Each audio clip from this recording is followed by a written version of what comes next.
Order of the Brawley City Council and successor agency of the Brawley Community Redevelopment Agency at our special meeting of Tuesday, July the 25th at 5 p.m. Roll call, please. Councilmember Noriega.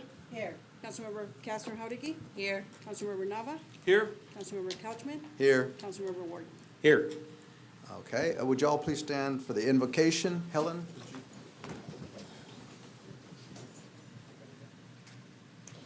God of all creation, we come before you today to give you honor and praise. You are worthy of praise. You are the source of all that is good. You are the source of all our blessings. Thank you for every gift that we have been given. We thank you for the opportunity to come and gather together this day. We ask for your hand of blessings on this meeting. We ask that you would guide and direct our meeting so that it is full of wisdom, productivity, and respect for one another. Thank you for helping us to accomplish our work, our goals this day. Amen. Amen. Thank you. George, could you lead us in the pledge to the flag? You can please face the flag, put your right hand over your heart. Ready, begin.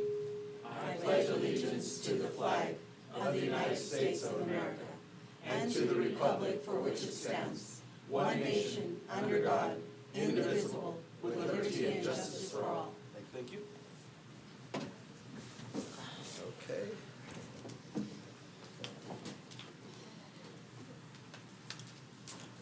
Item 1 on our agenda is approval of the agenda.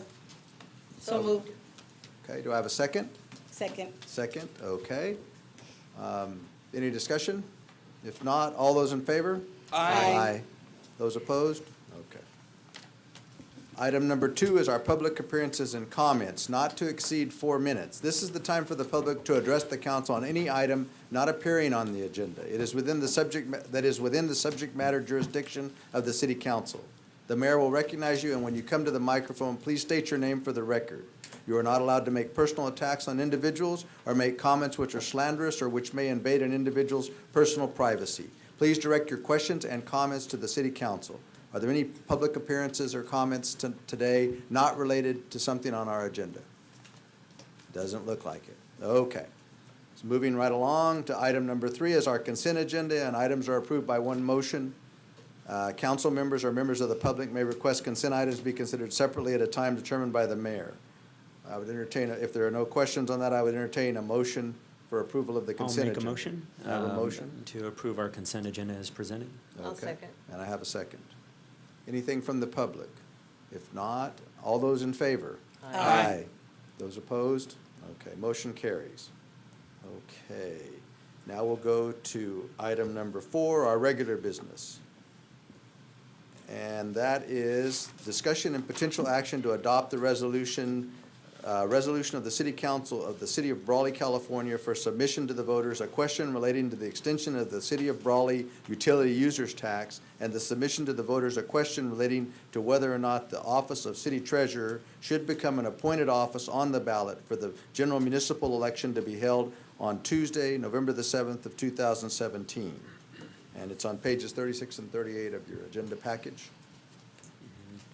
And Mayor Couchman, if I may, at last week's city council meeting, we had a item before the council regarding the expiration of the utility user tax and the need for consideration of renewal.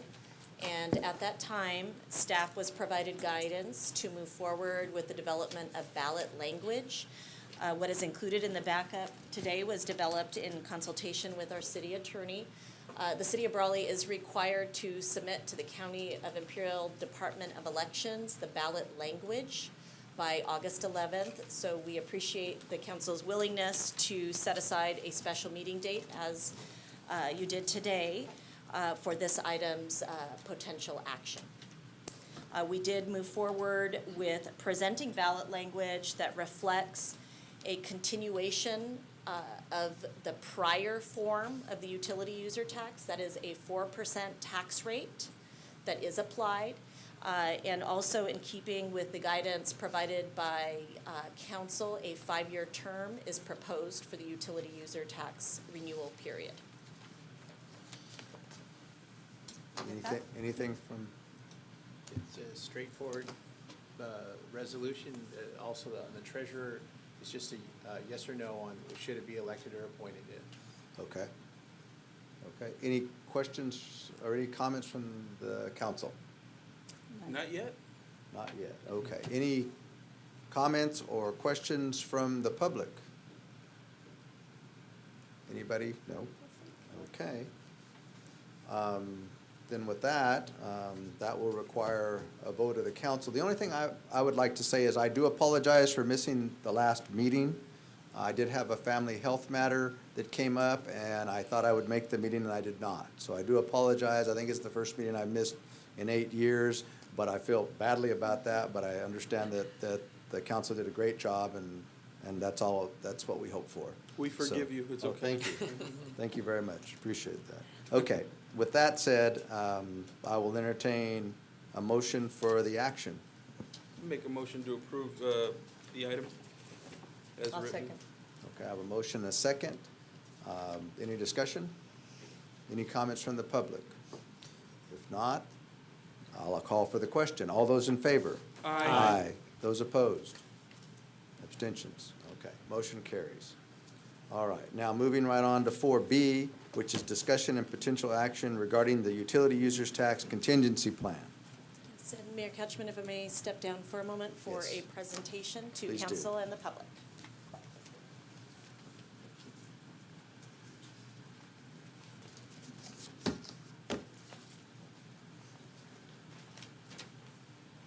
Do you need the keyboard? Yes, possibly. Okay. Figure out the names.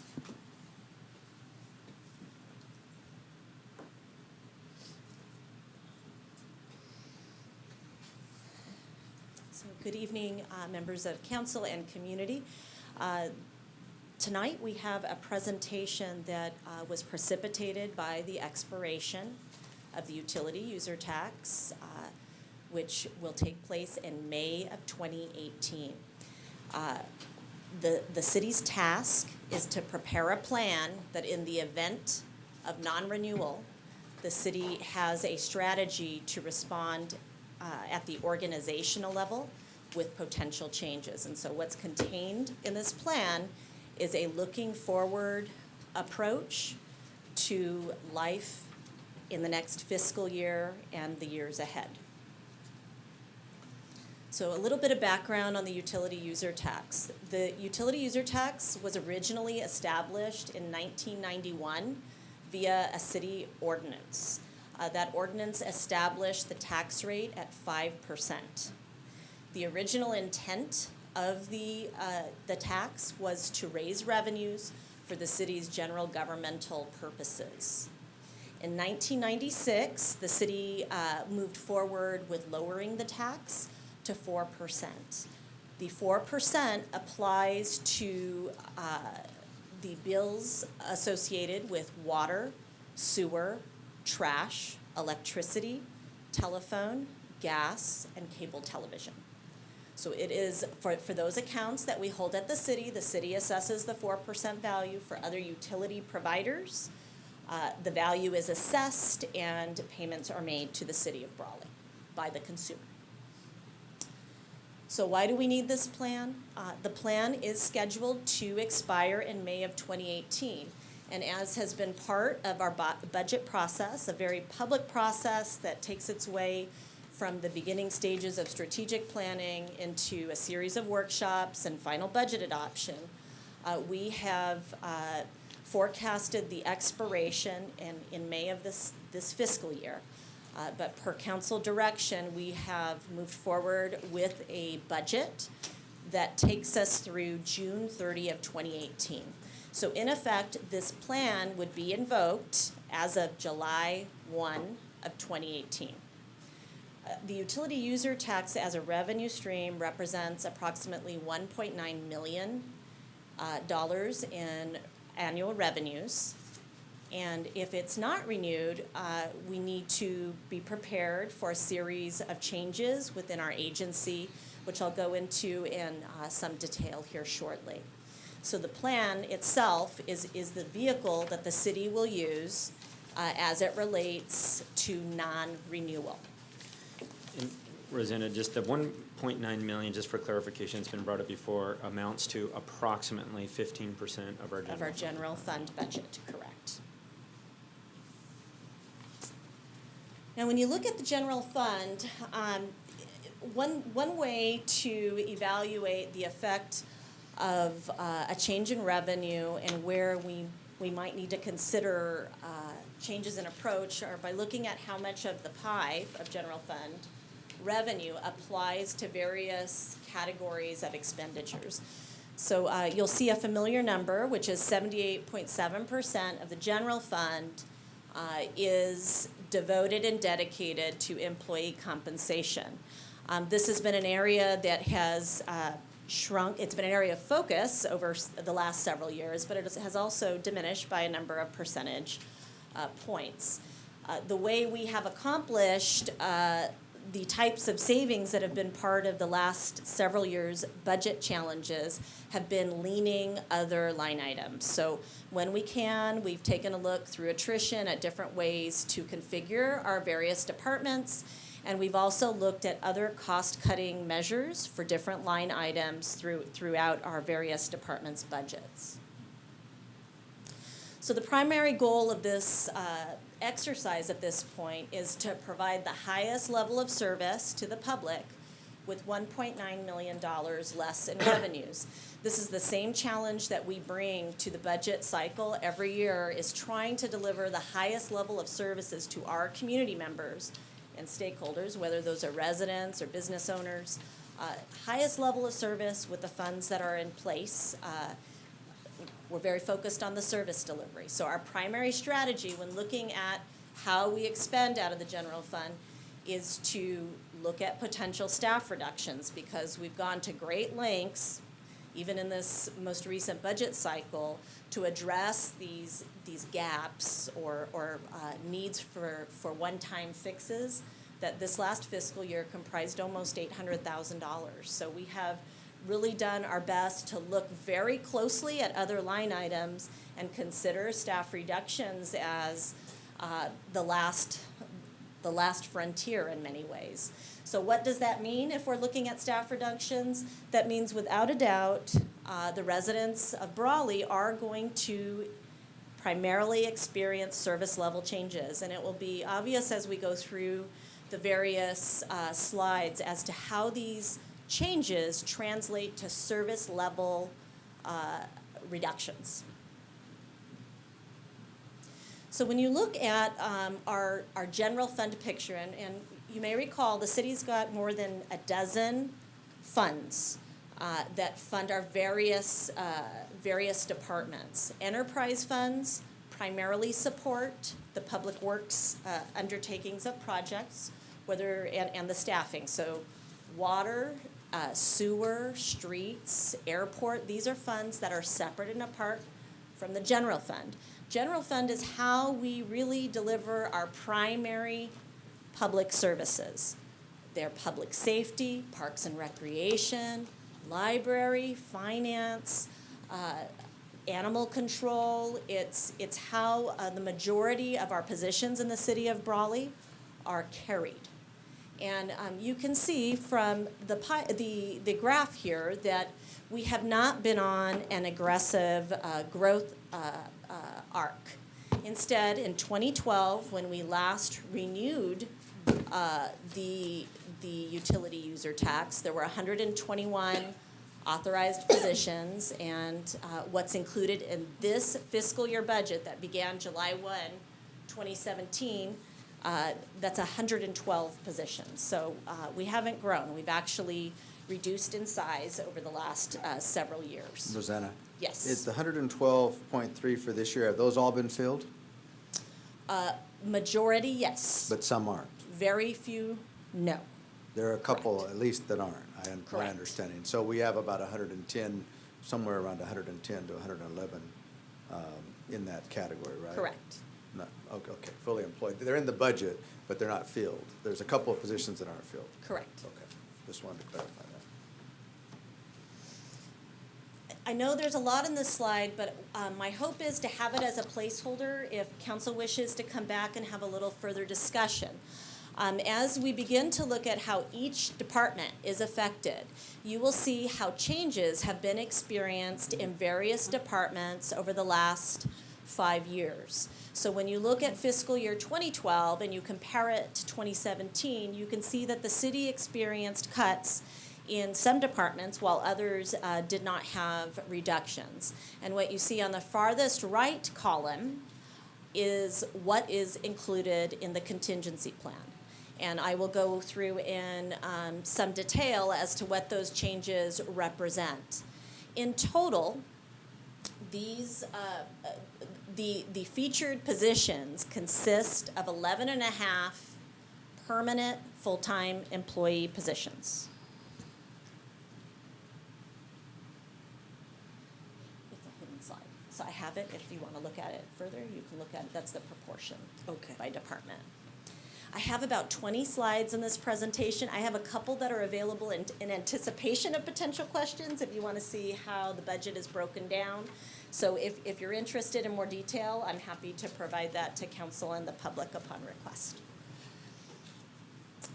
So as described, the proposed budget for 2018 consisted of 112.25 general fund supported positions, and what is proposed in the contingency plan reduces us by 11 and a half positions. Those were permanent positions. Now I want to talk with you a little bit about our temporary positions. To meet our end goal of providing the highest level of service possible, we have utilized a number of full-time temporary employees in our service to the community.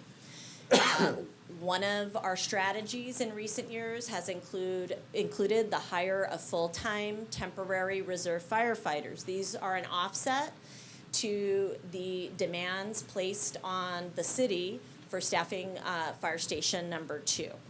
We also had a full-time temp, and we have a full-time temp in the graffiti abatement worker role. We have a receptionist that staffs the Parks and Rec Department. That's also a full-time temporary role.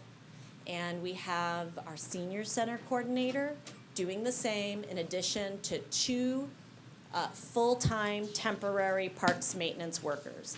Now, this strategy was employed in most cases to address a demand that was presented by the public, but a set of resources that weren't available to fund the permanent positions. So the way that we met the demand as an organization was to staff with full-time temps.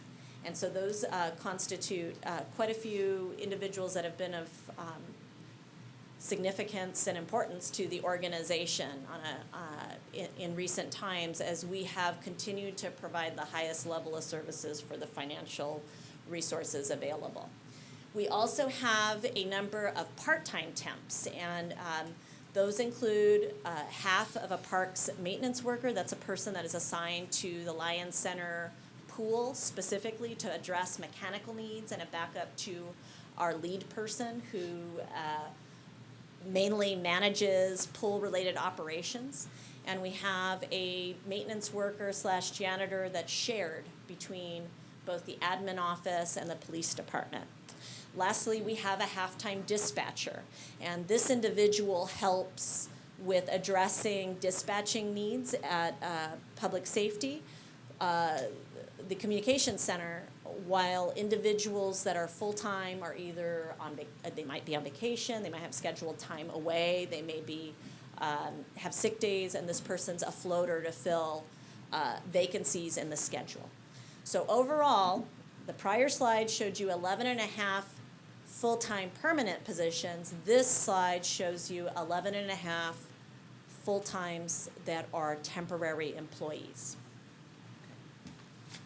So in essence, the contingency plan aims to present a way to address 23 less full-time employees in our operations. Without a doubt, there will be changes in service levels. Without a doubt, we will need to manage expectations of the public in that we cannot perform the same amount of work with this many fewer people. There will also, be some consideration on a going forward basis for what methods can be used for cost recovery or fee for service. And this has been an area that has, been presented to the council on a number of occasions, and the sentiments of the council have always been that as long as the utility user tax were in place, perhaps it's worthwhile to delay imposing fees for service and every cost recovery strategy. So those costs have been absorbed by the organization as part of our normal practice and our culture of delivering service. So where are the proposed staff reductions? The reductions affect many departments in the city of Brawley, and as you begin to consider what some of those staffing changes might mean, you'll see them touch finance and administration, community development services, the library, parks and recreation, fire, and police. So we'll start first with finance and administration. What we would hope to do as part of our contingency plan is begin evaluating as of July 1 and implementing various processing fees for the work that we perform. These are fees that we have a legal basis for charging. We need to take a look at our merchant services. The council may recall we absorb approximately $40,000 a year in merchant services for credit card processing in our various departments. We would like to bring forward methods for recovering expenses that the city incurs and charging those expenses to our users. The estimated savings of elimination of one of our shared resources. We've got a reduction of the part-time temporary personnel assigned to both this office and shared among finance, admin, and PD. We have $9,282 of savings, and we'll begin to look very hard and long at our various cost recovery strategies. Excuse me, Yes. Rosanna, you talked about the elimination of the temporary part-time janitor.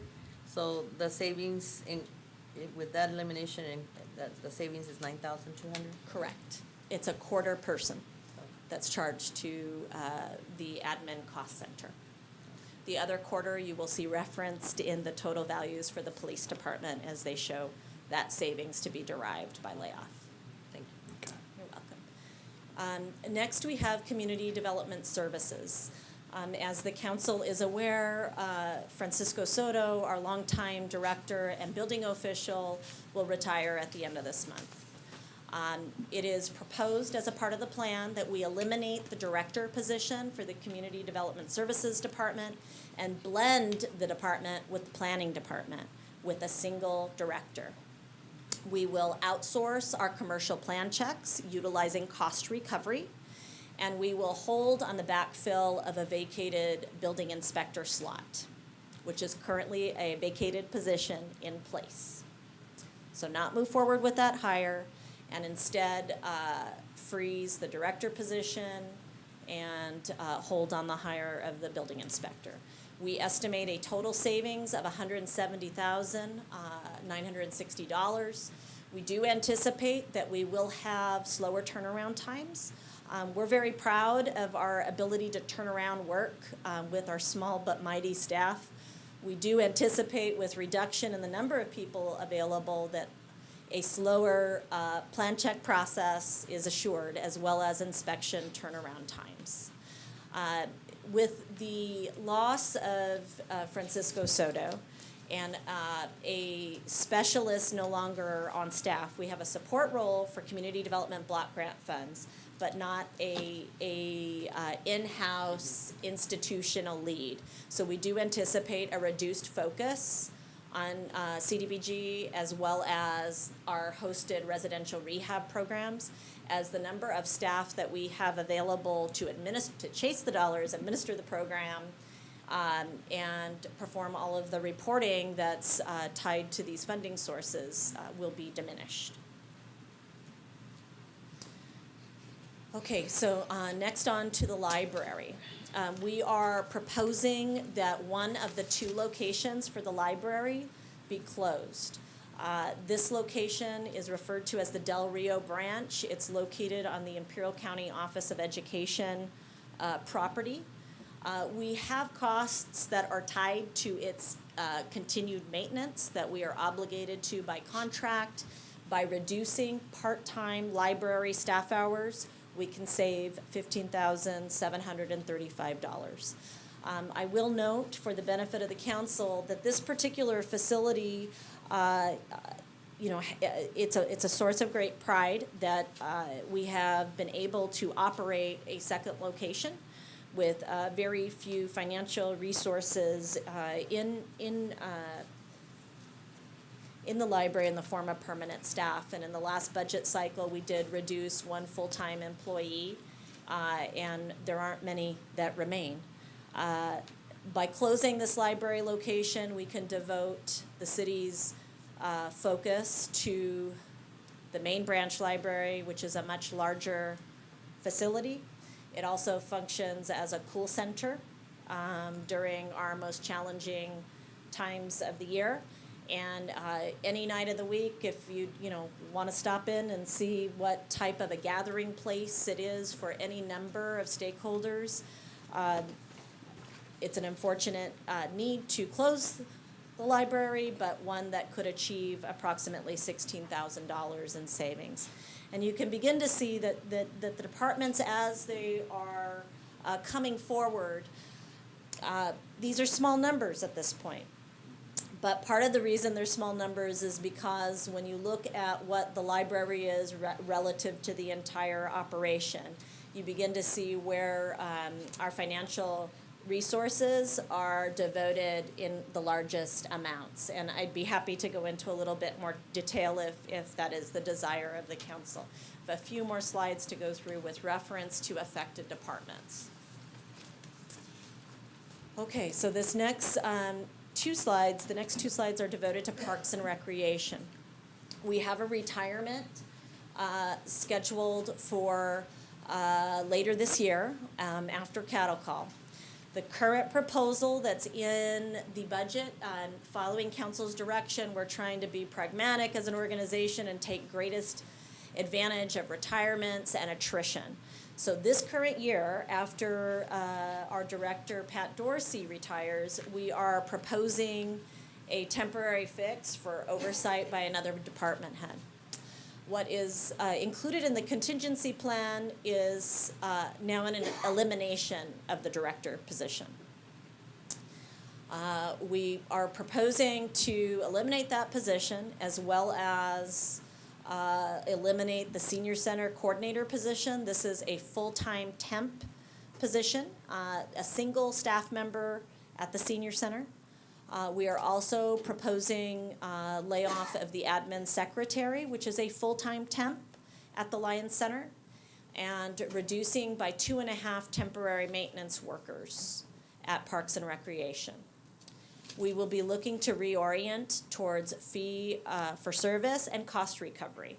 Every program that we offer will be with an eye towards what does it cost to staff and operate. We will reduce our hours of operation for a number of reasons. The most critical being that the current scenario, by reducing as significantly as we are left with one office-based employee at the Lions Center. That does not meet our minimum standards for safety. So the intention will be to relocate that individual to another physical location so that they're not operating in isolation and solo, and instead have the safety of other employees present. The Parks and Recreation Department would largely become staffed for park mowing only. Everything else that the city would undertake would be oriented towards fee-for-service or cost recovery. The savings to be gained from this change in approach is approximately $312,000. And I'm going to go into a little bit of detail about the other features. So now, because we have a park mowing operation that takes care of our park assets and doesn't allow them to become fire hazards, we no longer have the staff in place to have a senior center. We no longer have drop-in hours for the teen center.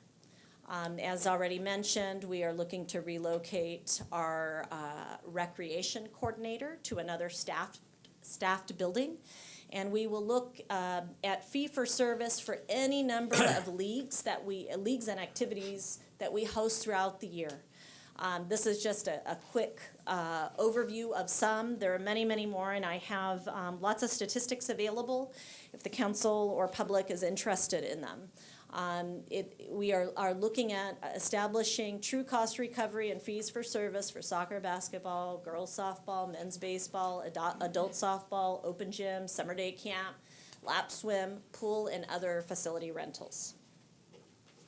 As has been noted in prior discussions before the council, it's been a great point of pride for the city of Brawley to offer access to year-round swimming at less than $1 a visit for children. Obviously, these features are not ones that we can financially sustain with the loss of $1.9 million in revenues. Okay, moving on next to the fire department. What is included in the contingency plan is the proposed elimination of the fire marshal position. In addition to the fire marshal position, we are proposing a reduction of 1 full-time permanent firefighter and 5 full-time temporary reserves. As a result of these staff level reductions, we will no longer have staff in place for Fire Station Number 2. Fire Station Number 2 is proposed for closure. With the loss of the dedicated resource for a fire marshal, fire inspections will be either carried out by the chief or assigned to on-duty personnel. When you look across the various shifts that are described as A, B, and C in the fire department, depending on the shift in question, the number of personnel, they're a combo of captain and firefighter, will be reduced. Everybody will operate out of station number 1, as we did prior to 2012, and the number of on-duty personnel, due to fewer individuals on staff, will be reduced by 1 to 3 people, depending on the shift. Clearly, there will be dramatic changes in the quality of care. And just as a reminder, in our prior budget cycles, in our State of the City address, we had some content that was focused on the number of incidents in a year's time. With time, the city has found that its fire personnel respond to a majority of rescue and emergency medical services. So for the year referenced here, which was 2016, the city responded to 2,407 calls. Approximately 1,768 were rescue and emergency medical service at 73.45%. So the proposed changes that are associated with elimination of the fire marshal position and our 1 permanent firefighter and 5 temporary reserves that are scheduled to staff our various shifts, these result in savings of $483,582. So what does that mean as a service level change? We've got increased response times, changes in our quality of care, a greater reliance on mutual aid arrangements for routine fire and rescue calls at the time that it takes for our neighbors to assist the city. That's something that we need to consider. And our need would be clear that the city might consider cost recovery strategies for medical aid. That means when we go out on calls, we are charging for the service delivered, as a number of our neighboring jurisdictions do, and has become a common form throughout the state of California. So remember, we're still trying to get to this 1.9, and we're still short. And that brings us to our last department and service level changes, and that is PD. Now, I think the natural question is, well, why are such large numbers associated with the police department? The police department, as a single department, does, in fact, represent not only 24-hour service, like the fire department, but also a staffing strategy to meet the needs expressed by our community. What we are proposing in this strategy is to hold on hire of the permanent police chief. The council might consider in the future a blending of the chief positions that might take a different form than we've had in recent times, where you have an administrator that assists with oversight and the existing command structure in place along with personnel. What is also included in the strategy is an elimination of 6 police officer positions. In addition to that, 1 full-time and 1 part-time dispatcher and 1 community service officer. Also included in the strategy is the elimination of the part-time graffiti abatement worker. This has been a incredible resource to the city, as for the first time in many, many years we've had the benefit of a skilled professional in this role. We know that graffiti is extremely disturbing to quality of life in Brawley, and we would have to find some other staff resource to take that duty on along with additional duties. So what is included in this approach consists of $859,000 in reductions. And you might wonder where that brings us. And that brings us to some overall figures that represent just shy of $1.9 million, which is $1,875,000. $1,875,787. Now, what does this mean for police? This means our goals of being proactive are greatly diminished. Our non-emergency calls are deprioritized. Things like barking dogs, parking citations, non-emergency matters will be sidelined and placed in the queue for after emergency calls are addressed. We will have reduced public hours for property and evidence. That means people coming back to reclaim their items are no longer going to be able to come 5 days a week, 8 to 5. We'll have to staff in a different manner, such that because of our reduction in the community service officer, we can't offer the same hours. We will need to withdraw our personnel from a number of our task force arrangements. And one of the unfortunate losses of this strategy means that our revenue generating benefits from participation in task forces is also eliminated. And these resources have become particularly helpful in addressing some of our special equipment purchases, things that the police department needed for modern day supplies and equipment. It's been a very important factor in our ability to ensure that our safety personnel are equipped.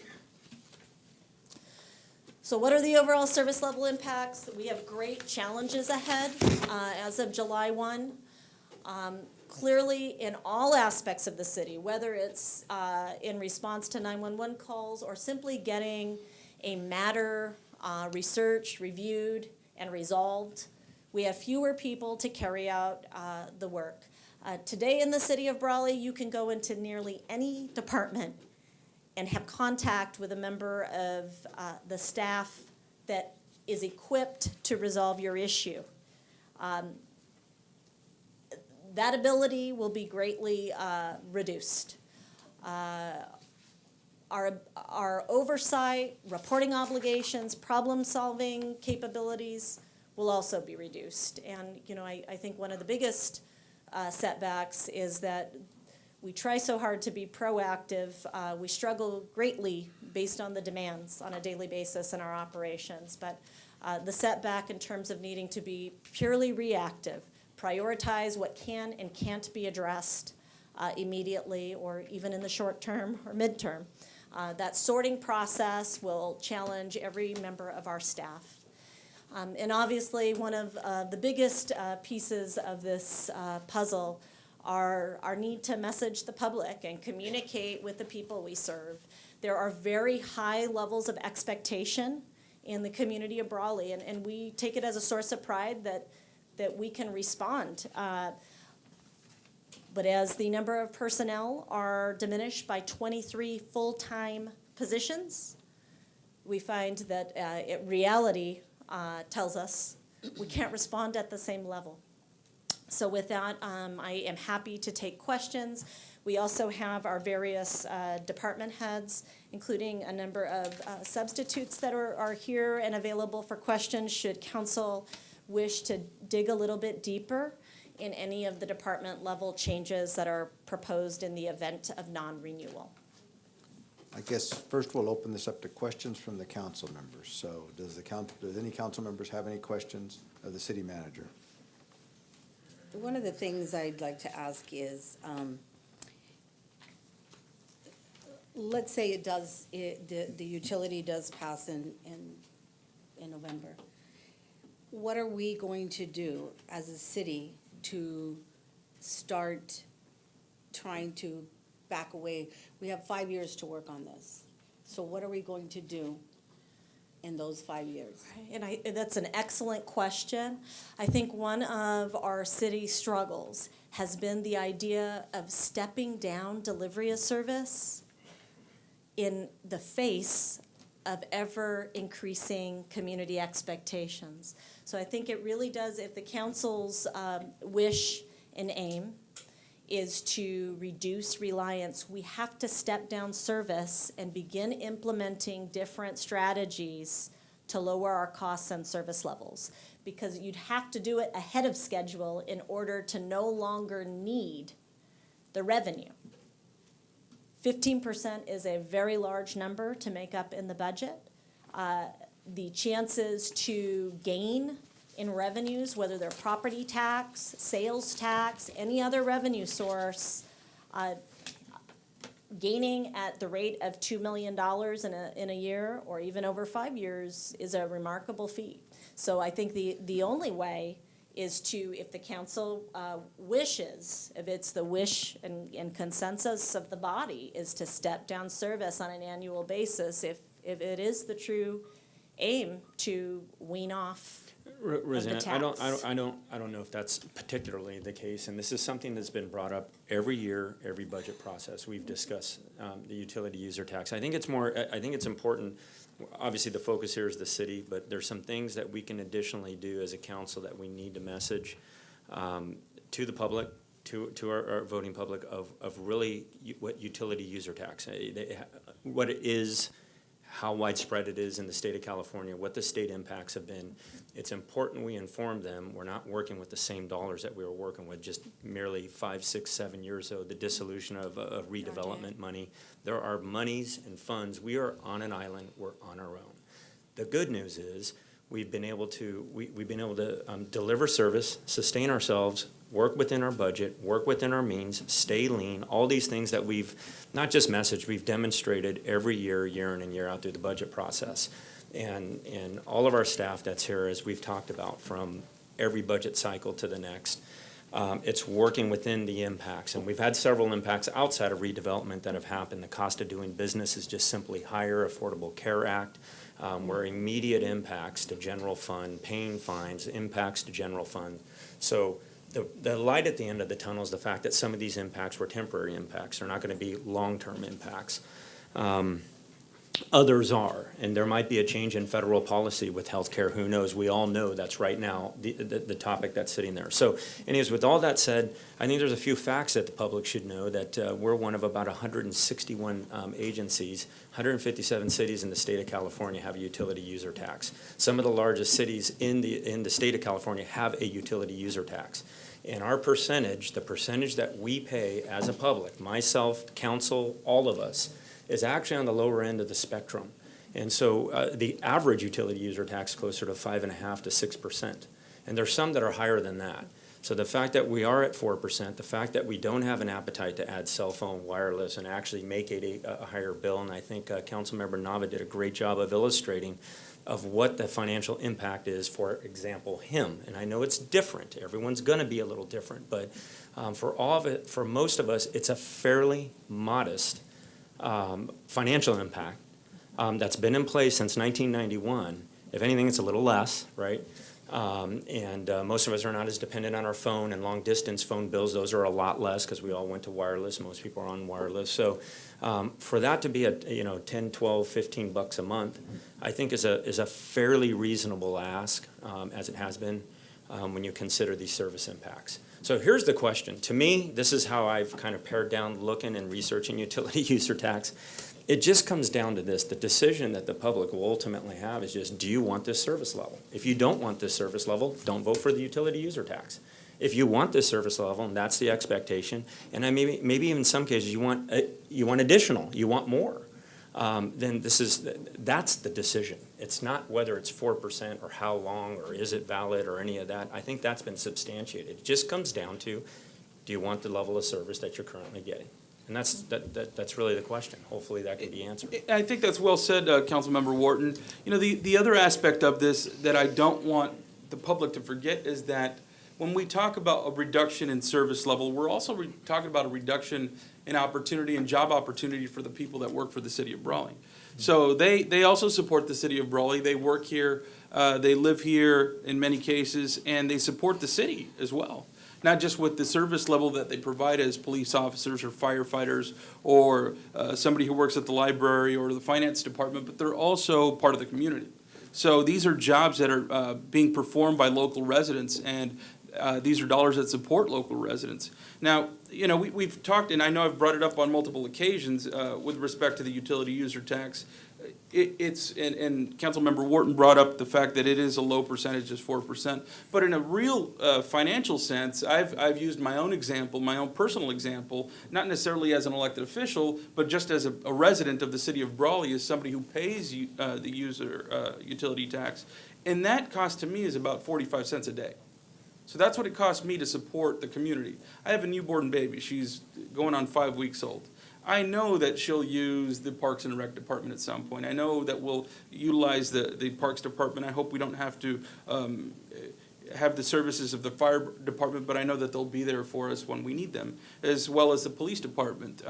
So it's all of the services and library and other services that are provided, but not just my child, it's supporting everybody else as well. So I think it's well said, but the impact is a minimal impact. I know the discussion with the public has often been, well, when will the city wean itself off of a utility user tax? Well, it's difficult to say, but we all know it represents 15% of our general fund. And so I think oftentimes when people think of city finances, they think of it as one fund that controls all expenses. It just doesn't work that way. And so, they talk about increasing water rates. The other thing I think people forget is that the city is not in business to make money. We're not a profit center, right? We're there to provide service at, the lowest cost that we can. And we do it with really a very limited amount of staff. So I think your presentation's well put together. You covered all of the critical points. I just want to make sure that I message to the public from a personal perspective, I support the utility user tax because it's a modest investment in my own community. I've said this before on different occasions. When I'm out of town and people ask me where I live, I don't say I live at my address. I'm from Brawley. I live in Brawley. That's my community, is where I live. That's where I spend my money. It's where I live my life. A majority of my life is spent here, even though I travel for business and whatnot, but majority of my life is spent here. My family's life is here. So, this is a small community. We're not rich by any stretch of the imagination. We're not San Diego. We're not Rancho Mirage. We're not even El Centro. I mean, people often compare cities cities against themselves within the valley, but we're not El Centro's got its own challenges, Imperial's got its own challenges, Calipatria, Westmoreland, Hopeville, everybody's different. And we have our own structure, we have our own, think about it this way, we've brought it up multiple times, but we have our own fire department, our own police department, our own library. We provide public services in the Public Works Department. We have every department of a major city, but just in a very small package with a very limited budget. We're not poor, but we're certainly not rich. And so, you know, I know it's a difficult process. Sometimes we focus on looking at the utility user tax in a sense of service reduction, but I do want, just to finalize my comments, to recognize the human element behind that, because it's people's positions, it's people's jobs, it's people's livelihood, it's their family, it's all of those things that sometimes gets lost in the discussion of utility user tax. So anyway, I can go on for a long while, but I just wanted to add those comments. You talk about letting the community know, because this is a utility tax that we cannot, send out flyers per se, the city itself. How are we going to get it out to our community, without, it would be a great idea if we could put it in their utility bills, but unfortunately, that cannot be done, correct? We do have the ability to place a single, double-sided fact sheet. We're in the process of, it's a fact sheet of impacts. So it's not a pitch for renewal. It's, by definition, a negative presentation of what is going to change in the event of non-renewal. So it can't be a campaign piece, it is an education piece.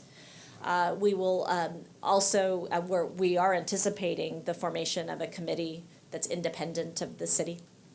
And I can't speak to advocate one way or the other except to express the impacts, and I am available to talk with any group of stakeholders about the consequences of non-renewal. And each of us can do that. We can talk about the plan or the consequences. Yes. We cannot advocate and campaign for it, but we can educate.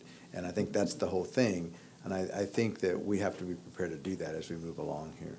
Norma? Well, yes, what I wanted to share, and I shared it last week, is that I think in talking to some of the folks out there in the community, that a lot of people are really not informed. They do not even know that they've been paying the utility tax since 1991.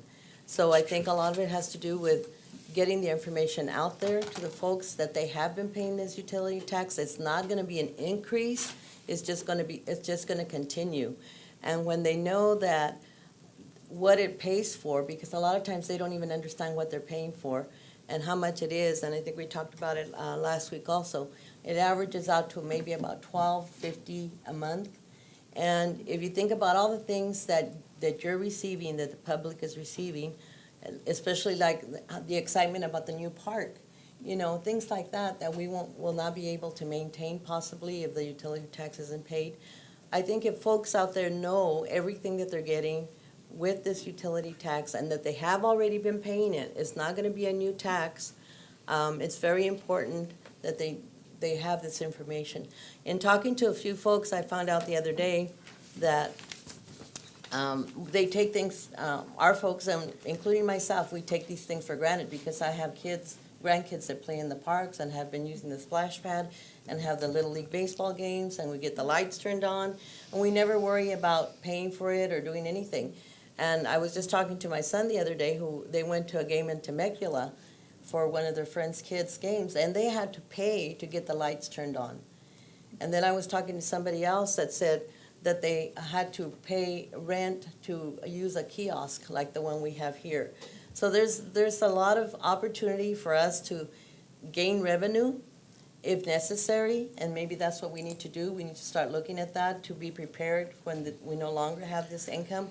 But I think folks out there really just need to be educated on what it is that they're getting for that $12.50 or whatever the case it is. Some are paying less and some of us are paying more. But still, it's a small amount for what the services, the benefits out there in the community. And that is a good point. As far as the service delivery, and Rosanna mentioned it, it's one thing that we do offer services at no cost to the public. And so one thing that I have experienced here on the council over the past nearly 10 years here, is that people in Brawley are very proud of Brawley, but there's a high level of expectation because it's always been free, it's never, so there's that expectation that will remain that way. And that can still be offered, but at the same time, we need the public support in order to be able to offer those services and provide the personnel that goes and turns on the lights, and the police department that's, monitoring the city, all those sorts of things. But, that's. Just from my comments, I'm kind of a historical person, having lived in Brawley all my life, 64 years. And looking at this thing, and I think about the utility tax being implemented in 1991, and I probably didn't even think anything about the utility tax at that point in time. As a council member, I've been very concerned about the utility tax and the revenue that it generates because of the nature of it and because of the fact that it's been in place since 1991. The city's utilized that funding, I think, in a positive way for a lot of positive improvements here in the city. I do think that we provide a level of service that's greater than some of the other cities, even in our region. And so, and I think that's indicative of that. The only thing I would say is I probably pay more utility tax than some of the other people, just simply because I have maybe more resources that I pay on here within the city. And so I do that, and I do that readily, and I do support the tax because I believe that it provides a level of service that I've become accustomed to and that my friends, relatives, everybody benefit from, all the people of Brawley benefit from. I would like to say that this is a plan, and it's like a budget, and it's kind of a living document, and things can change as we move along, and we may find that we want to save in one area and keep certain services in line, and we'll have to make those decisions as we move along as a council. But I think also we need to see the results of the election in November before we all go out there. We need to educate the public as to what the results of that might be, but I also think we need to be cognizant that we don't want to go out there and say all this is going to happen and all this is going to take place right now or anything else, because I think this is a phase-in kind of thing, and I think it's going to take some time to see where we go. And like we talked about the July 2018, there has to be plans in place and we have to take certain action, but that's, we have to run to the July of 2018 timeframe. And then even after that, I think some of this may be implemented at a later time. So it's just something that we have to look at.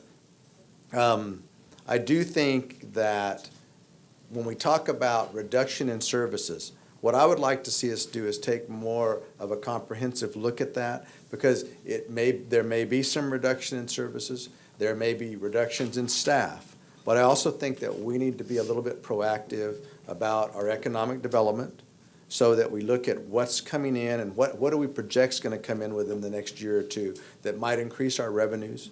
We also have to look at fees for service. Although that is a reduction in service level, it's not a direct reduction in service level. In other words, if you charge people $1 to use the pool, but now you charge them $2 to use the pool, that's a reduction in services, but the services may still exist. It's a reduction to them because they have to pay more.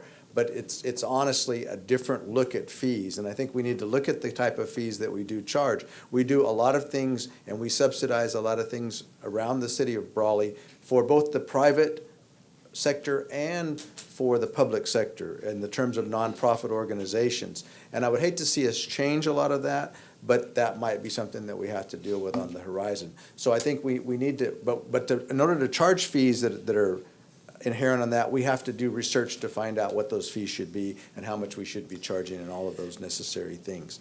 I also believe that we did reduce the utility tax down from 5% to 4% many, many years ago.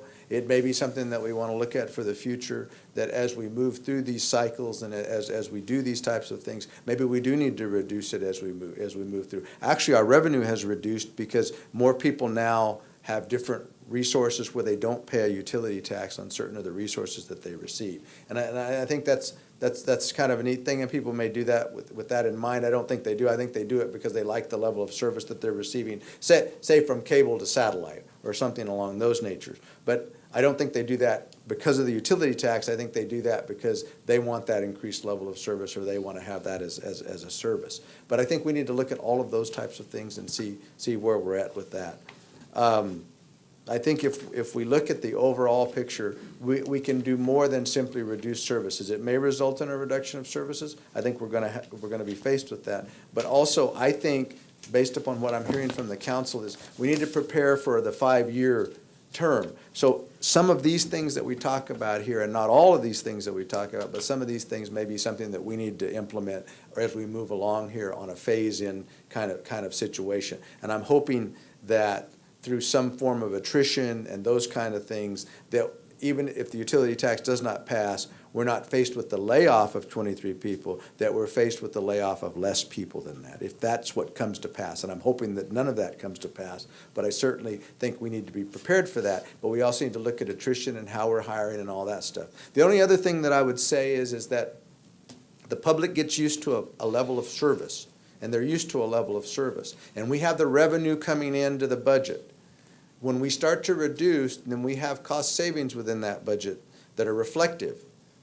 If we continue to have the utility tax to 2018, say, and that revenue is coming in, but we're reducing cost, then we show more reserve, or we show more money. So people don't react. They say, well, you've got the money, you need to spend the money, we need the services.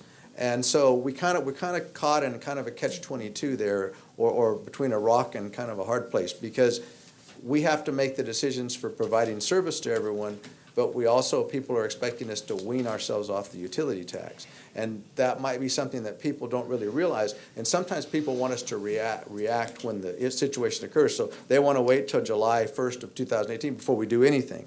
But sometimes that's not viable within the city for us to make those kind of decisions. So I think everybody needs to be aware of that, cognizant of that. So as we're trying to save and wean off, if that's our goal, then they need to be cognizant of what that means for the short term versus the long term. And I don't think we want to lay off at any time any of our employees. I think that what we do want to is look at other resources, other revenues that we Correct. can pick up. Even if it is the $2 at the swimming pool and the $2 at the senior center, and instead of closing it, I think that people would understand that and approve of that better than having, for instance, a senior center closed. Right, and I think those are some of the issues that we're going to discuss as we move along through this process.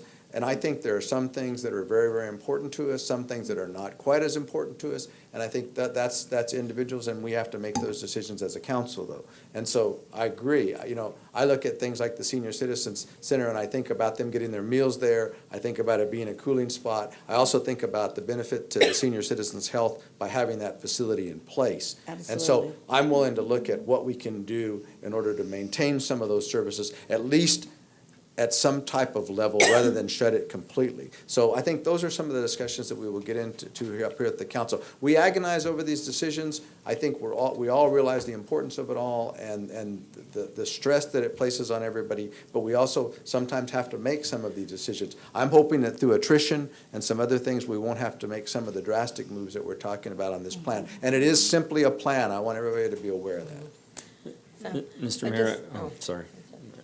I just kind of wanted to add along that line that I think that we need to emphasize to all of you, the city staff, that you're all very valuable to us, and I think the last resort would be for us to lay anybody off. And that's why we're doing this through the attrition process, not backfilling some positions, and seeing if we can run the operation, you know, and meet all of the service levels, doing it that way without having to go to a layoff situation. And I wanted to assure everybody also that we're also looking at other ways of doing business. When we're not backfilling positions, we have an opportunity to possibly look at consolidating, since we're consolidating departments. Rosanna talked about maybe one department head overseeing two departments. We're consolidating departments, so we're also possibly going to be looking at consolidating buildings and maybe realizing some benefits that way. I mean, we're not closed to just what's been presented today. We have other ideas that we're going to be exploring, because the last thing we want to do is lay off anybody. And if, of course, if the utility tax is passed, we're still going to pursue these other things because we want to be prepared for the future years. And the other thing that we didn't address today, but we of course talk about revenues, And we're hoping that the revenues will be on the up. I'm still hopeful that the revenues that we have projected, as an example, the revenues that are projected that are coming in for the water treatment, wastewater treatment plant, were given to us. But I'm hoping that with the One World Beef and the increase in the water usage, that maybe there'll be more revenue there. So those are all things that may materialize, that will give us more revenue to work with, and we won't have to look at the presentation, looking at taking drastic measures that we had to look at today. Thank you, Mr. Mayor, and thank you, Councilmember Howdy. I just wanted to add a few more facts that I thought were important and interesting. We mentioned that Hopeville's another city within the valley that has a utility user tax. I want to emphasize again, statistically, you guys, we are on the lower end of the spectrum. We're in the bottom third in terms of the percentage that we charge, the percentage of general fund. So that's pretty important. I wanted to reemphasize with the city manager, 15% of our general fund is a significant number. But there are multiple cities that have utility user tax, Hopeville included, where it's 30% of the general fund.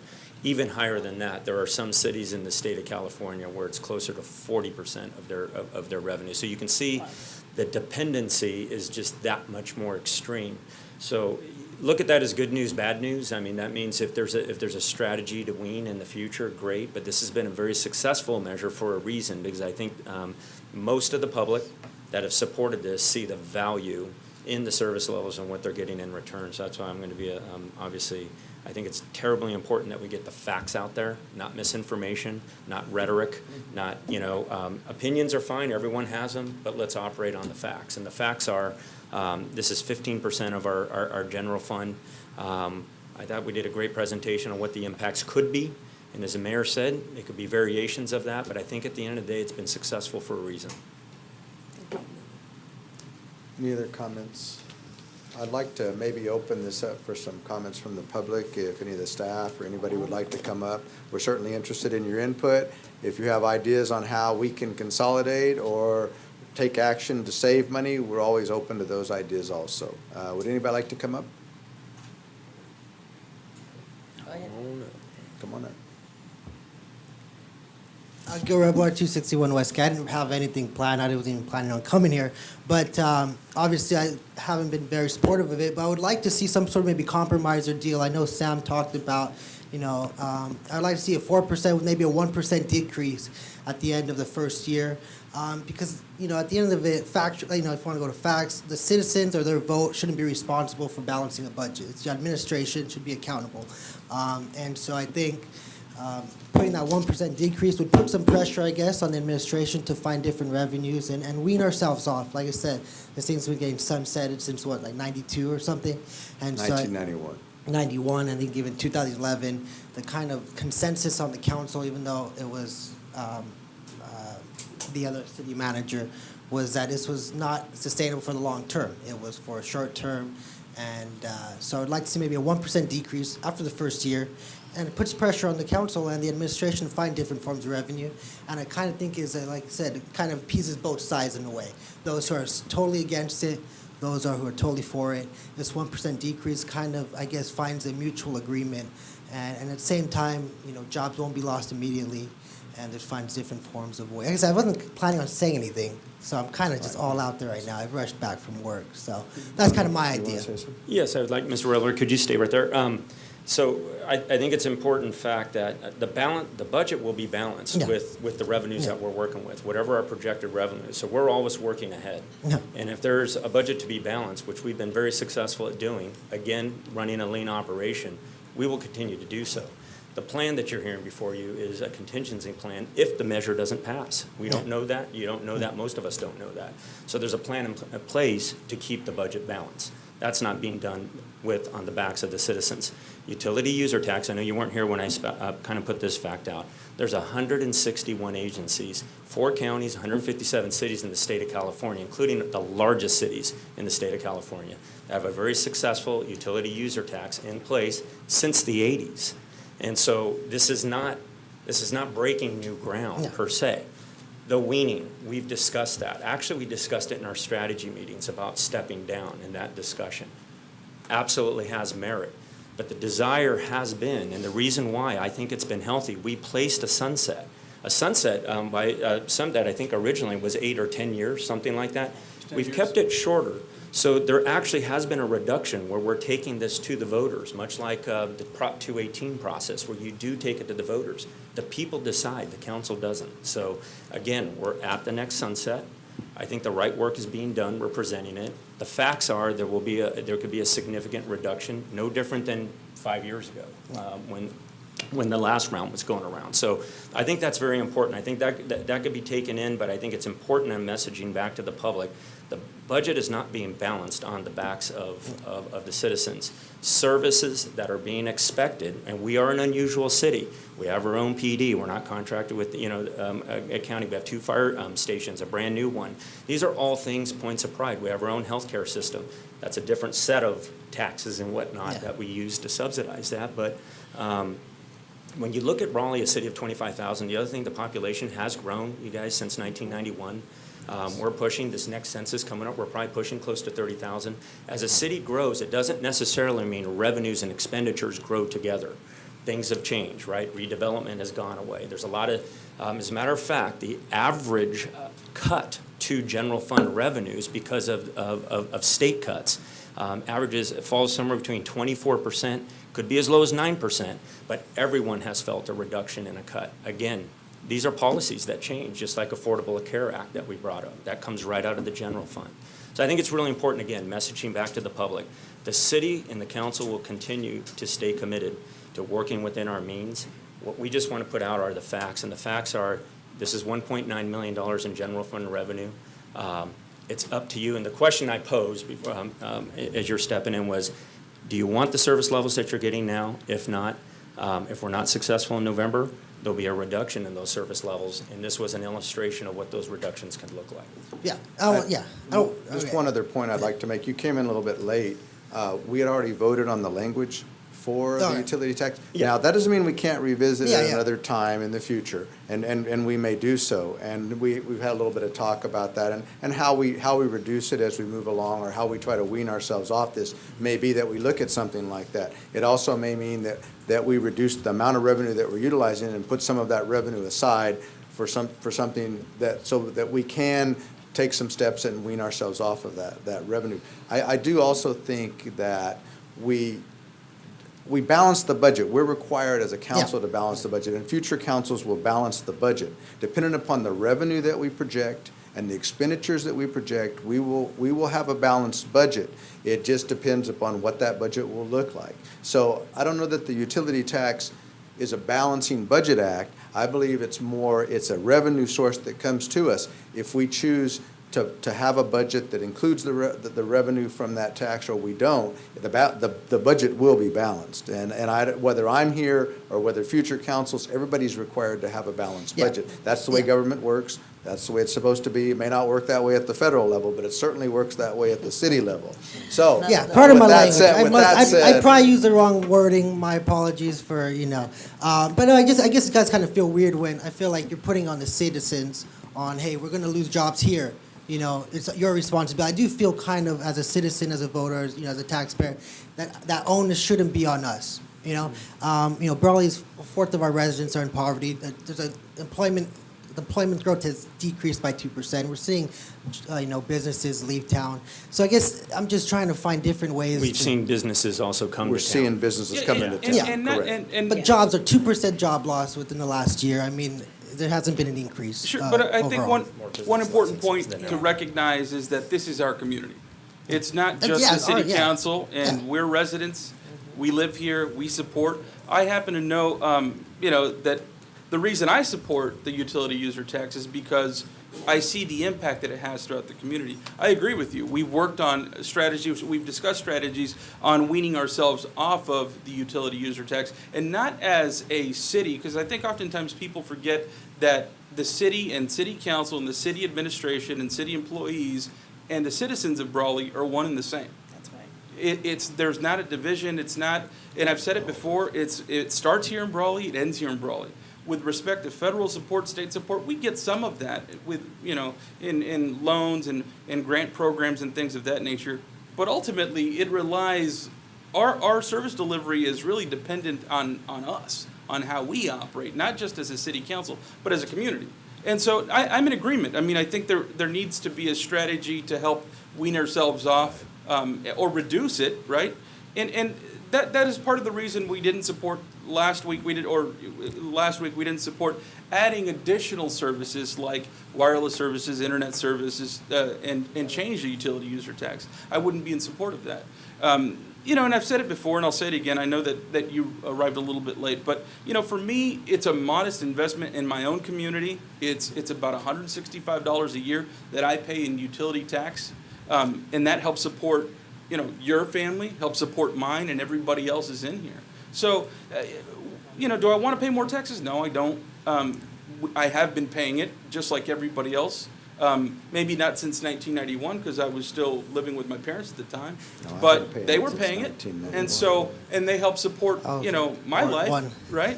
Yeah. And so you know, it's something that I think the message that I want to lay clear to everybody is just that I wish we didn't have a utility tax. I wish there was other forms of raising funds. But I said this comment earlier, and I'll say it again. We are not a poor community, but we're certainly not a rich community.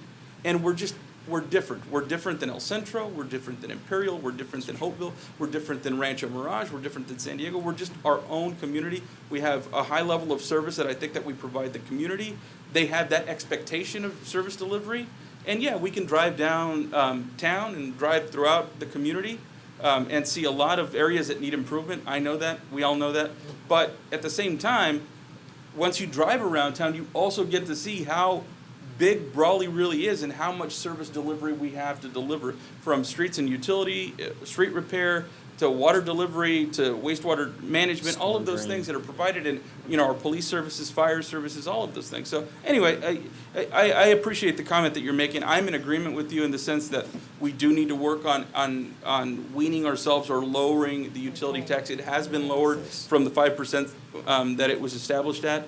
But it also is lowered in the practical sense that we're not adding newer technologies like wireless services and other things in there. The thing is, though, especially with the modernization, I know you talk about being fair. When you raise the tax, aren't you afraid that more people, if their taxes on cable lines or landlines are increased, they'll just switch over to cell phones, thus decreasing the revenues of... Well, that can. I mean, that can That occur. has happened. It has happened. occurred with some I think it has services. It has happened, yes. occurred. I mean, that has occurred. And that actually, you know, it also helps in a sense to wean ourselves off of that as well, right? So it has occurred, and we haven't decided to add additional services because that would be something that obviously would increase taxes, but I'm not in favor of doing that. I don't want to increase tax. Mr. Revler, you mentioned the kind of the socioeconomic impact, and I think that's really important. I want to message this part. That's one of the things about utility user tax. It just it's like a consumption tax. You use what what services that you have, and so we were using some of the average numbers, and that means that if you use less and your bills are less, you pay less, really, in terms of the actual dollars. So I think from that standpoint, that's what I mean by modest. By no means am I saying 15% of our general fund is a modest number. It actually does, altogether as an aggregate, add up to quite a bit, and it does have its appropriate impact. But I thought it was just important. It's really important that we've been pretty conservative on the approach. It is no question below the average of what a utility user tax is, so it's less. And then I think what's really important is what are you getting for it? I think it comes down to, regardless of where you are on opinion of utility, it just comes down to, I think the question is, do you feel the service you're getting is being reciprocated with that utility user tax support? And at least thus far, the voters have supported it. So that's. I would say that today I didn't pay, for about 2 hours, I didn't pay utility user tax to the IID. Because you Because didn't the have power was power, out. you What's didn't up have with power. that? The only other thing I would have to say is that some communities have implemented sales tax increases and those types of things. I don't think we've ever entertained that here, and I would hope that we don't have to ever go that route. However, I think there are others that do that. I think when you talk about sales tax revenue, that might even impact more people than what a utility user tax does. And certainly, I'm willing to entertain discussions regarding some relief for certain members of our community. I think I've been asked to do something Yes. possibly for senior citizens, and certainly I'm willing to talk about that as a part of the discussion. But I do think that the utility user tax, I will never say it's a small amount of money, because some people it's a large amount of money. To some people, it may be a smaller Yeah. amount of money. Yeah, I think it's $160 an is important something money. It's dollars and cents, and everybody has to live within a certain budget and certainly within what they make or receive through whatever way they get income. And so I certainly feel for it, but don't think that I take it lightly. I take it very strongly, and I pay it. And I think everybody, and probably, well, I think most people in this room probably pay it. And so, and I think everybody on the council pays it. So it is important, and it is an important amount of dollars. And while it is probably what we would consider to be not a large source of revenue, it's still 15% of our general fund budget, and to us, that means a whole lot.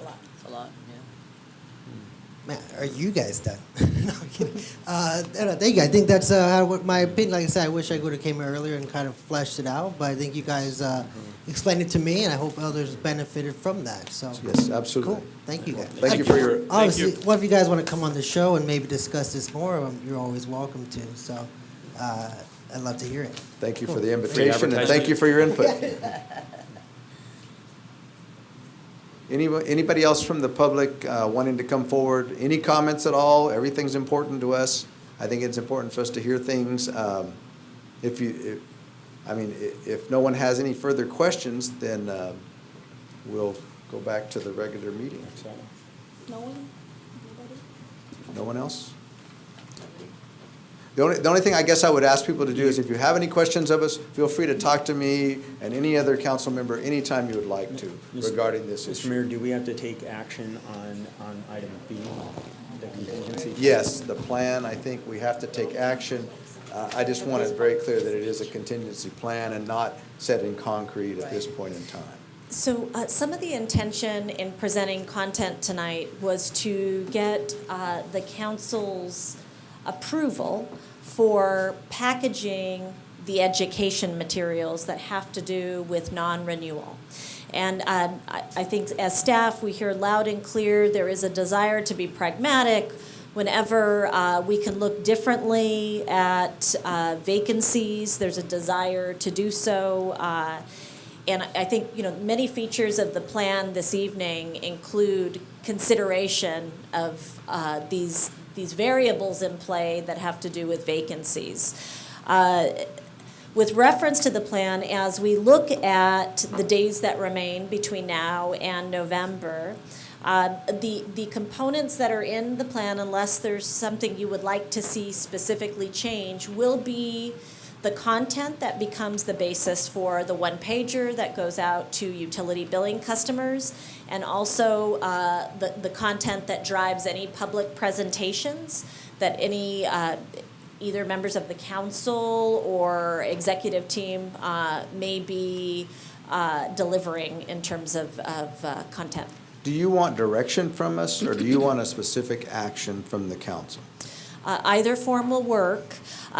Just as a recap, the changes that are shown, we will be expressing in the form of not just the staff reduction piece, but I think the most important elements are service level changes.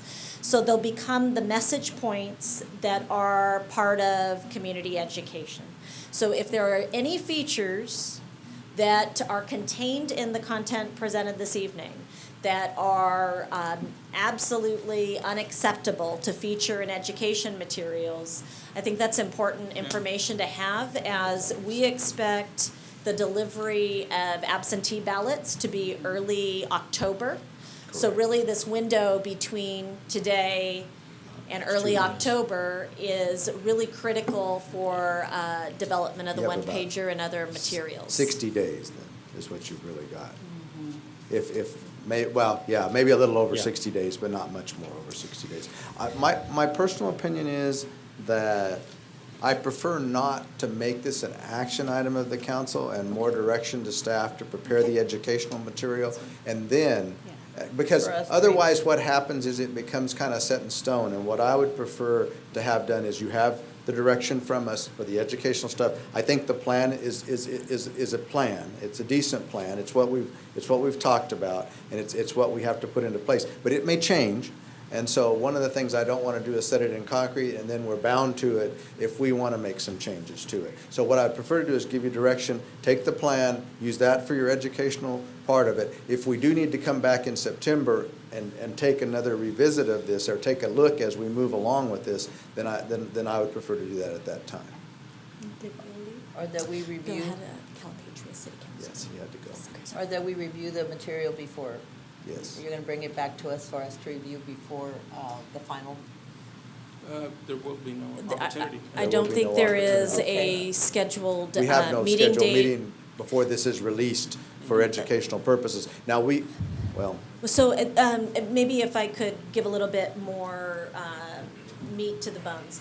What I am expecting is most certainly a one-page insert, which will be, obviously, you can only fit so much. This is 20-something slides, not going to work. So it'll be very summary format, Okay. maybe with a redirect to the city website for a full plan narrative. With reference to any other materials that are a part of presentations, they would take these form, including probably the most significant changes, which are closure of the senior center, closure of Station 2, closure of the teen center, fee-for-service programs at Parks and Recreation, and really the reduction of Parks and Rec to cost recovery and fee-for-service programs. Mr. Mayor? correct, and those are general statements, and that's one reason why I don't want to vote on this as a council action. I think we have to do some research in order to set those fees, and those would have to be something that we would take action on. Just as a disclaimer to what's contained in the content, moving in the direction of cost recovery does not mean that in the next 30 days, we're gonna be providing you with a rate sheet Yeah. that apply, we Correct. actually need to look at What it the would cost cost, right? Yes, of yes, all providing a all of service that. and But those are putting, just, That's why I think you have your Topics, right. direction, and I think that's what we would like you to do. but maybe something we can do, I know that the video will be available in a few days, if that could be posted with our discussion, our comments, the public's comments, and a presentation just of what you've described. I have no concern. I think you've presented the information well. I think it was, obviously thought out carefully from every department level. So I would not object for you to have the slide presentation available to the public online and a link to the video. So Okay. that would be. That we would could probably feature work. that maybe in the Yeah. one pager as well, Right. redirect people to the website, and then the more in-depth content in the form of the public Sounds good. PowerPoint. And if individual members want information as she produces it, I'm sure that she can make that available to us. Yes. Okay, so, I think what I was just alluding to is maybe just have her send it to us, we can just look at it on email and just to see if we are okay. And with can it. we send you back our It'll probably be concerns on okay, email? but- As long as it isn't a violation of the Brown Act, I yes, have we no will, and we can talk to, concern. we can Let's talk make to sure Bill that if there's, it's not if there's an a issue with that, and we'll see don't what have our, to send it to what me, our just come. limitations are. Okay, Okay. sounds good, Thank you. okay. I thank Any council further- and any staff further and information? community for coming out to hear the update, and Okay, look forward to working through these challenging moments in the city's history. very good. Thank you. Thank you very much. Okay, item number 5 on the agenda is the city treasurer's report. Do we have anything from the city treasurer? No. No. City council member reports. Since your last meeting, which was Last week, a couple of days ago, or last week. Yeah, anything to report? I guess we can start with, No, the only thing I want to comment is also, in the future, I think we need to look at our offices. I noticed that there's several offices that have 1 or 2 people in them, maybe closing that one office and, getting people gathered and, together. You and I talked about some of that, those, the planning and the other one. So those are actually, for the slide that shows where there's only one person, it just means one person in a department, not one person in a building. And with reference to Parks and Recreation, there would only be one staff person that normally would be in the structure in this new contingency plan. So they would have to be moved to another location for safety reasons to address any any program registration, we would theoretically bring that person either into this operation or into the finance department. And as part of the blending that's going on with community development services and planning, it actually is proposed that they be co-located. And we are expecting that arrangement to be accomplished within the next 30 days. And that will result in some savings, I'm assuming, but it might be minimal. Not expected to be much because the Yes. building is still climate controlled by utility billing that occupies the majority of 400 Main Street. So it's not that there's just one, currently there aren't any, aside from personnel, who's a one person, but she's part of admin office. Or the city clerk has two, but they're part of admin office. Then it Animal doesn't really control is result in- embedded in public works, so he's not by himself. They appear as one individual, but they don't have a building where they're the only, Okay. the sole All right, employee. okay. Yeah, nope, that was one of them. Yeah, that was just one of my requests. Anything else? That's it. Norma, your report? No, I think I kind of mentioned that too, looking at consolidating departments wherever we can. Yeah, we were just here last week, looking forward to attending the event on Monday at the Brawley Chamber at the Lions Center, so, Perfect. Go ahead. thank you. Perfect.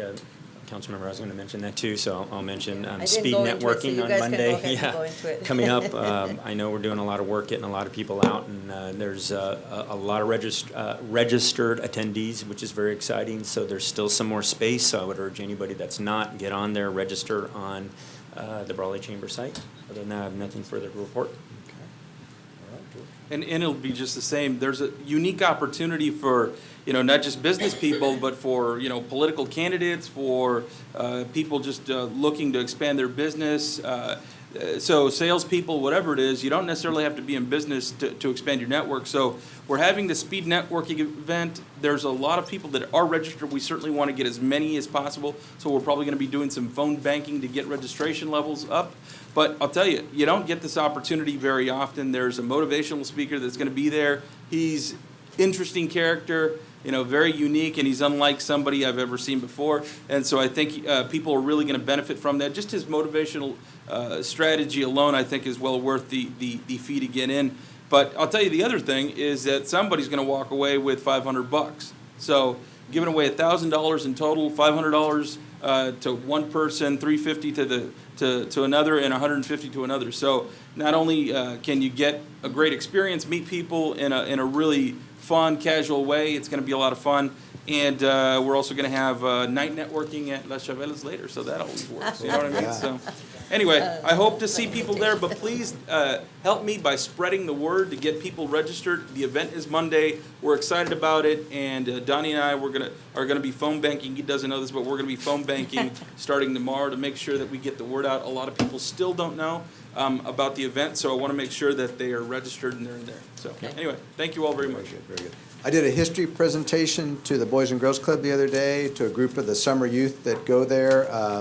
I talked to them a little bit about Civil War and about the Old West. I think they enjoyed it. We had a good group. There was probably 20 or 30 of them there, and it was a neat little group.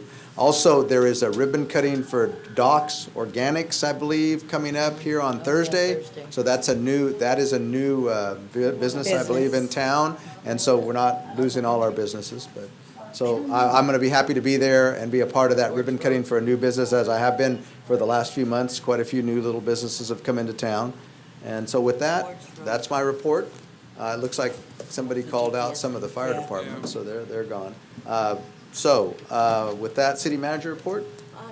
Do you want to mention to council that we may have a request coming forward for a quick special meeting in the month of August regarding a parcel map along the Highway 86 corridor. We're not sure on a date. I Okay. do have some dates written down where Councilmember or Mayor Pro Tem Noriega may be out. If there are any other dates that What- might be off calendar. What dates are those, if you don't mind sharing, I think Councilmember? 6 to 10th, is that your dates? For August, you For mean? August, for Oh, August. yes. Or 10th to 13th is what I wrote down, I'm sorry. Yes. 10th through 13th? I'm not sure that the item will be ready, it's not in yet. Yes, But there I'll be- has been a request on the part of the property owner to have the item heard if it could be in the month of August. It's an economic development item, so we certainly want to expedite that if Okay. possible. And just, We'll work around the timeline.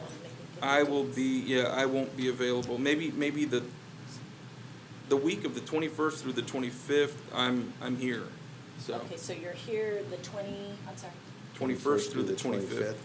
21st to the 25th. And I think I will be here also, but I'll you'll be be, here. you'll be gone. I'll be gone. Are you gonna be gone? What That are your week. day, what are your days, just that I'm whole going week? up to Sacramento. Okay. I had, so in addition to the 10th to the 13th, do you Yeah. have other dates that you're out to? Yes. Okay.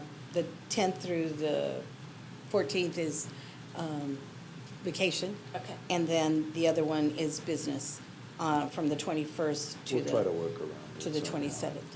21st to the 27th. This is normally the type of item that's a consent item. We really don't expect should be in any town. controversy. It will be it's ministerial in that once they comply with the requirements of the subdivision map act. Oh, Okay. Oh, good, I don't want to be there.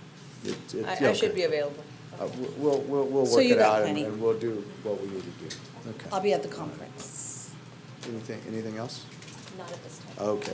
City attorney had to leave for another prior engagement. And so city clerk I was just gonna remind you of the grand opening on Thursday. on Docks Organics, right? Okay. All right, got that. Okay, with that, I don't believe we have a closed session, although we did have a placement item there, but I don't think we have anything there. So with that, I will entertain a motion to adjourn. So moved. Have a second? I'll second. All those in favor? Aye.